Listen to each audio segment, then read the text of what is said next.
सम्भाषणसन्देशसंस्कृतमासपत्रिकायां प्रकाशितानां बालकथानां ध्वनिप्रसारणम् इदं बालमोदिनी इति। श्रेष्ठः उपकारः। वसन्तपुरे आसीत् अरिदमनो नाम राजा।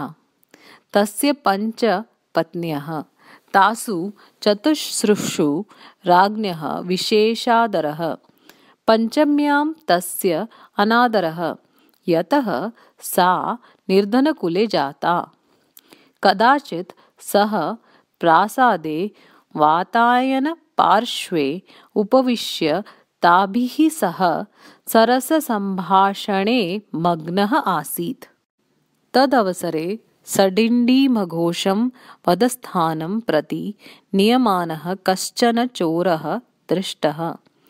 राज्ञिभिः कश्चन भट्टः पृष्टः, अनेन किम् अपराधम् इति।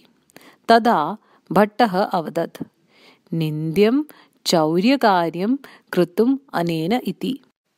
राज्ञः सर्वश्रेष्ठतायाः ख्यापने आसक्ता आसन्। अतः ज्येष्ठा राज्ञी राजानम् अवदत्, महाराज, पूर्वं कदाचित् भवता वरदानं प्रतिज्ञातम् आसीत्। सः वरः अद्य दीयताम्। अद्य एतस्य चोरस्य वधः मास्तु। एकं दिनं यावत् एतम् अहं सन्तोषितुम् इच्छामि। सम्यक् सन्तोषम् अनुभूय मरणं प्राप्नोतु नाम एषः इति। राजा एतत् अङ्गीकृतवान्। ततः राज्ञी 100 सुवर्णनाणकानि व्ययीकृत्य सुगन्धद्रव्यैः तस्य स्नानं कारयित्वा उत्तमानि वस्त्राणि आभरणानि च धारणाय तस्मै दत्तवती। उत्तमभोजनादिकं च व्यवस्थापितवती।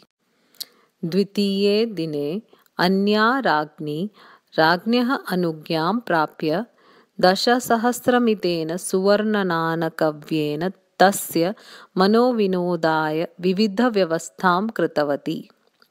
तृतीये दिने तृतीया राज्ञी अपि राज्ञः अनुज्ञां प्राप्य 1,00,000 सुवर्णनाणकव्येन तं सत्कृतवती।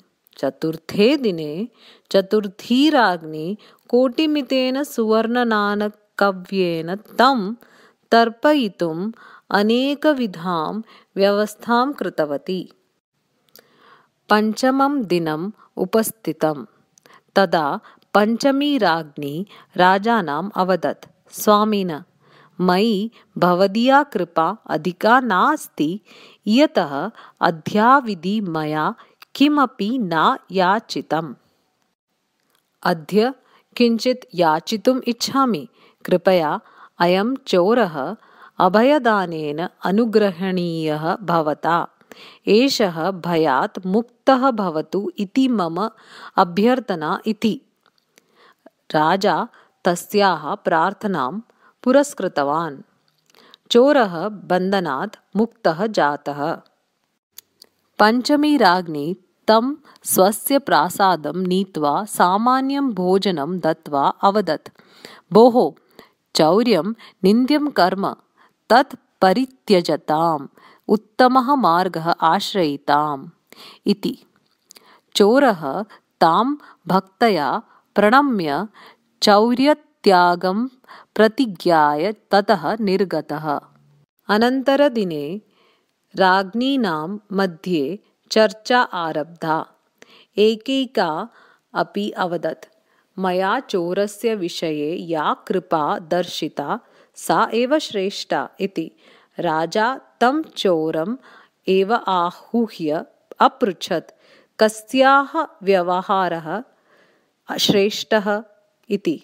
तदा चोरः विनयेन अवदत्, सर्वाभिः अपि मयि विशेषकृपा दर्शिता एव, किन्तु मरणात् भीतेन मया ततः किञ्चिदपि सुखं न अनुभूतम्। अन्तिमया राज्ञा अभयदानं कृतं, तस्याः उपकारः एव महान् इति।